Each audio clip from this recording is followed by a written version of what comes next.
Olá, pessoal. Nesse vídeo, então, iremos falar sobre o teste Q quadrado, especificamente falando sobre o Q quadrado 2 por 2 e o porquê será 2 por 2 nós conversaremos no decorrer deste vídeo. Primeiramente, falando sobre algumas definições do teste. Pois então, ele compara a frequência das classes entre duas variáveis qualitativas. Então, quando nós temos duas variáveis qualitativas nominais, nós temos a contagem dessas classes e, por consequência, a frequência, seja ela absoluta ou relativa, de cada classe para cada variável. E com isso, essas frequências podem ser comparadas. Ele é um teste não paramétrico, porque ele não depende dos parâmetros populacionais como média e variância. Então, ele não utiliza esses parâmetros para fazer o seu teste. O princípio básico desse teste, então, é comparar as proporções ou frequências, seja possíveis divergências entre elas, ou se ela se desvia de um determinado evento esperado. Os grupos devem ser independentes, ou seja, as classes e as variáveis devem ser independentes. As observações devem ser em frequência ou contagem. Então, a partir das contagens, nós podemos obter as frequências, seja ela absoluta ou relativa. Cada observação pertence a apenas uma classe e somente uma categoria. Então, aquela observação pertence àquela classe daquela variável. Nunca uma mesma observação deve estar presente em mais de uma classe de mais de uma variável. Recomenda-se, para a realização desse teste, ter células com no mínimo 5 observações e nunca zero. Caso, no experimento que vocês estejam conduzindo, ocorra alguma das células com menos de 5 observações ou células vazias, ou seja, zero observação daquele evento, daquela classe, daquela observação, o indicado, então, seria realizar o teste exato de Fisher, que é uma alternativa ao teste Q quadrado quando esse conceito, quando essa condição não é atendida. Então, vocês têm duas opções. Ou executar o teste exato de Fisher quando isso não for atendido. Caso contrário, o teste Q quadrado é o teste indicado.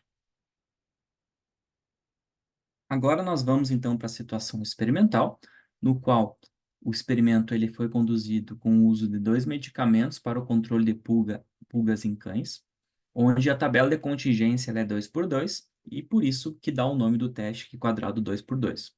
Porque nós temos dois medicamentos, duas classes para a variável medicamento e dois resultados possíveis para o controle de pulgas, que é o rótulo positivo e negativo.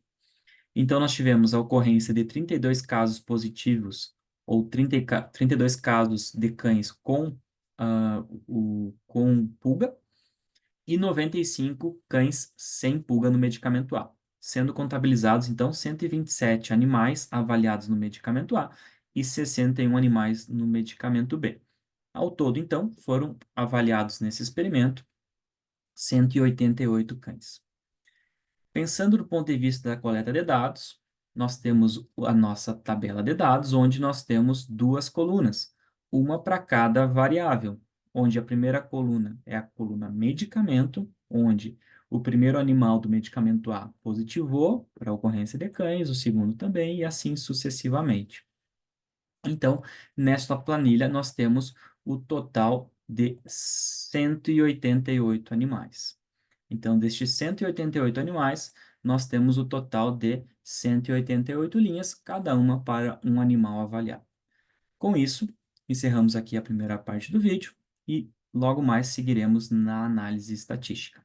Voltamos então ao programa, onde nós iremos nos direcionar agora à estatística não paramétrica, sabendo que o teste quadrado é um teste não paramétrico.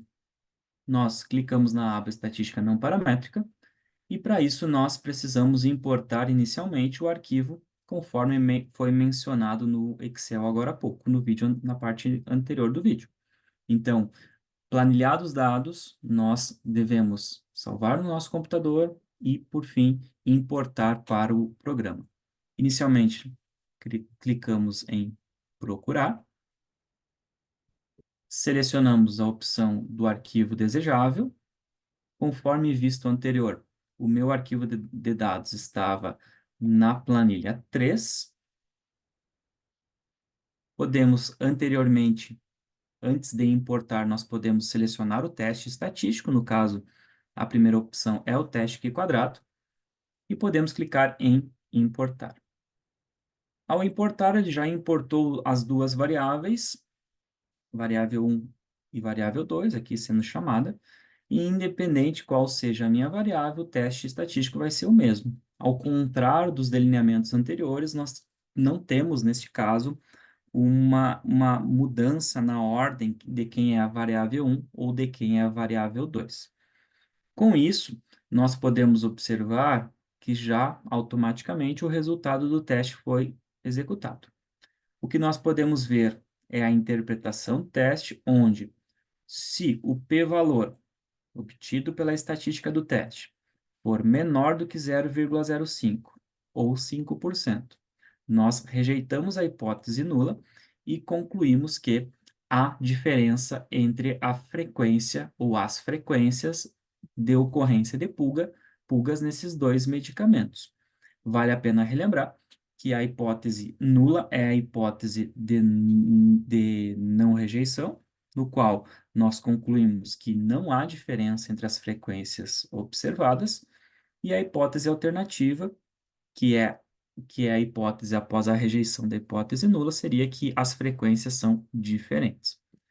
Com isso, nós temos o seguinte valor de Q quadrado calculado, 3,92. Nós temos um grau de liberdade da análise. Como que é obtido essa estatística do grau de liberdade? Seria o número de linhas menos 1 vezes o número de colunas menos 1. Como nós temos um Q quadrado 2 por 2, duas linhas, duas colunas, 2 menos 1, 1, 2 menos 1, 1 para linha e coluna, 1 vezes 1, então significa que nós temos 1 grau de liberdade. Com isso, com este valor de Q quadrado, com este valor de graus de liberdade, nós temos um p-valor de 0,04768. Matematicamente, este valor é menor do que 0,05, basicamente é muito próximo de 0,05, no entanto, é menor. E com isso, nós rejeitamos a hipótese nula e concluímos que há sim diferença entre as frequências observadas, no caso, a ocorrência de pulgas nesses animais avaliados, em relação aos dois medicamentos testados. Como nesse caso nós estamos comparando apenas dois medicamentos, o que nós buscamos é o medicamento que proporcionar o maior caso ou a maior ocorrência de casos negativos é o medicamento mais eficiente, porque nós estamos buscando um medicamento para o controle de pulgas nestes animais. Logo, o medicamento que tiver a maior frequência de casos negativos é o melhor medicamento. Como nós acabamos de ver anteriormente, estatisticamente nós assumimos que há diferença entre essas frequências. Ao comparar a estatística descritiva para este teste, nós podemos observar que o medicamento A, ele foi o que apresentou 95 casos negativos, quando comparado com o medicamento B, que proporcionou 54 cães com casos negativos. Logo, nós podemos assumir, estatisticamente por meio do teste Q quadrado, há 5% de significância que o melhor medicamento é o medicamento A, que proporcionou a maior ocorrência de casos negativos nessa população avaliada. As demais abas, elas não são indicadas para o teste Q quadrado. O teste Q quadrado, ele não tem um teste de comparação de mediana. Então, ao clicar na aba Análise pós-hoc, nós podemos observar que este teste não possui essa análise porque não há um teste de comparação de medianas para o teste Q quadrado, e sim um teste de comparação de frequências.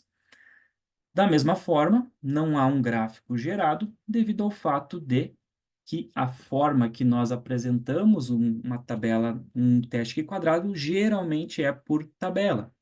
Então, com isso, vocês podem realizar o download desse arquivo em Excel e, com isso, gerar a própria tabela de frequência cruzada, onde, para o medicamento A, nós temos 95 casos negativos, para o B, 54 casos negativos, para o medicamento A, 32 casos positivos e para o medicamento B, 7 casos positivos. Então, essas informações são necessárias para elaborar a tabela de frequência cruzada com o p-valor de 0,04768. Com isso, elaboramos uma tabela para a apresentação do resultado do teste Q quadrado.